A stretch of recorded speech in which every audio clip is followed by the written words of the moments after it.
Ear faculty, the gateway to liberation. My dear children, after we have explored the eye faculty, the eyes and seeing, today we will embark on a new journey, the ear faculty, the ears and hearing. Our ears are exposed every day to countless sounds, the birds singing in the morning, the whistling wind, the laughter and chatter of friends, the gentle music, and even the noisy bustle of the streets. Many people think that the ear itself is what hears, but the Buddha taught that the ear is only a physical organ. It has no knowing. True hearing does not reside in the ears, but belongs to the luminous mind manifesting. In the Avatamsaka Sutra, the Buddha taught that for hearing to occur, three factors must come together: ear faculty, ear consciousness, and sound object. Ear faculty is the ears, like a doorway. Sound object is the external sound, high or low, pleasant or unpleasant, noisy or gentle. Ear consciousness is the awareness of sound when the ear makes contact with vibrations. When these three factors are in harmony, hearing arises. If one is missing, hearing does not happen. When we are deeply asleep, the ears are still there, sounds are still there, but we do not hear. When the ear is ill, the eardrum damaged, then even if there are sounds, we cannot recognize them. Thus, it is clear that the ear is not what hears, but only the doorway for the luminous mind to reveal the nature of hearing. True hearing has no shape, no color, no boundary. Whether in darkness or in noise, hearing still exists. It is like a quiet mirror reflecting all sounds, but in itself it is not attached to any sound. Children, try to listen to the world around you. There is birdsong, the rustling of leaves, the voices of people talking. All of them pass through our ears. If we are not attached, then hearing is simply hearing. But if we give rise to discrimination, this sound is nice, that sound is bad, this sound is pleasant, that sound is unpleasant, then instantly we are pulled into joy, sorrow, love, and hate. The Buddha taught, listen without attachment. When you hear something pleasant, know it is pleasant, but do not give rise to craving. When you hear something unpleasant, know it is unpleasant, but do not give rise to irritation. When you hear praise, know it is praise, but do not become arrogant. When you hear blame, know it is blame, but do not feel upset. In this way, hearing remains clear, serene, and unbound. In daily life, we can practice this at any moment. When hearing the birds in the morning, simply smile, knowing that sound is arising within the nature of hearing. When hearing the noisy traffic, just acknowledge this is a sound. When hearing music, enjoy the melody, but do not let the mind chase after liking. When listening to others, hear them fully, but do not let their words disturb your heart. True hearing has never been lost. Although sounds come and go, arise and cease, hearing remains intact. Just as the sun always shines, only clouds passing by make its light seem dim. When we recognize illusions but do not follow them, hearing becomes clear, still, and luminous.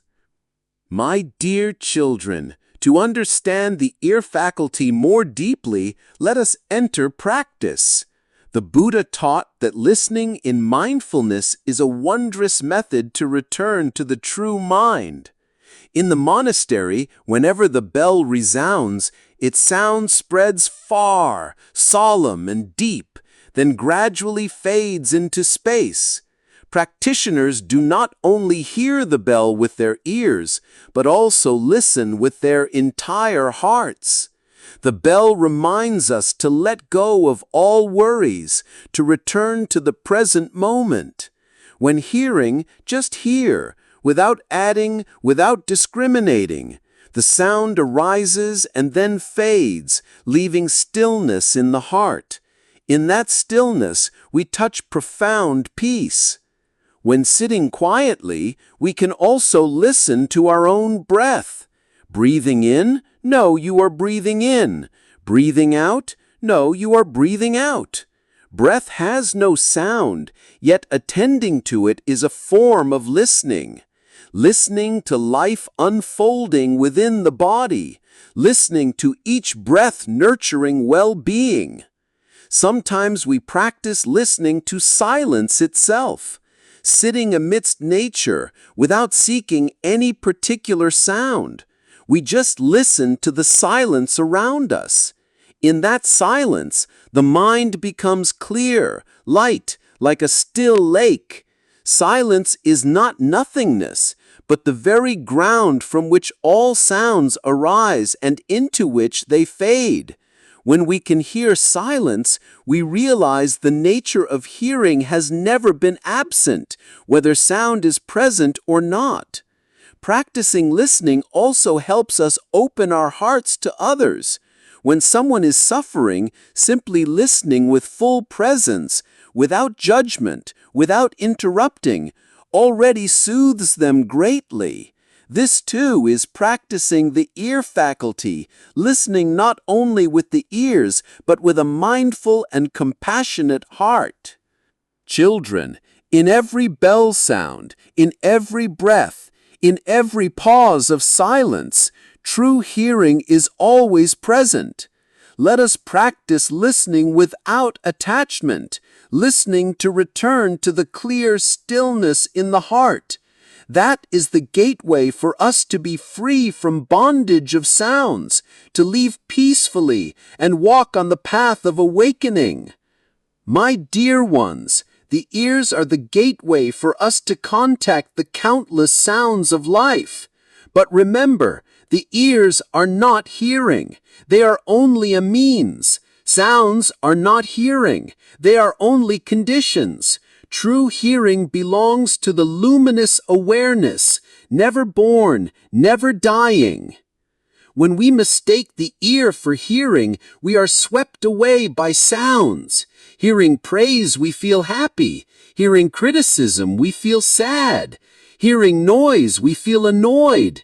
Hearing pleasant sounds, we want to cling. Thus we are bound by joy, sorrow, love, and hate.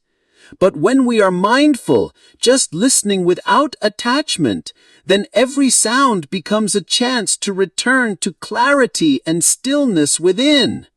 Practicing the ear faculty means listening to the bell to let go, listening to the breath to be grounded, listening to silence to see the eternal foundation, and also listening to others with the whole heart to grow love and understanding. Children, ears will grow weak with age, sounds will fall silent one day, but the nature of hearing has never been lost. One who turns back to recognize that nature of hearing is one who has found the path of liberation. Therefore, let us practice listening in every moment of life.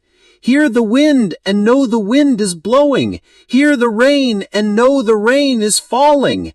Hear the words of others and see your heart remain bright and calm. Hear everything, but be bound by no sound. That is the practice of the ear faculty. That is walking the path of enlightenment. Listening without attachment. Listening to return to the serene, luminous, and liberated mind.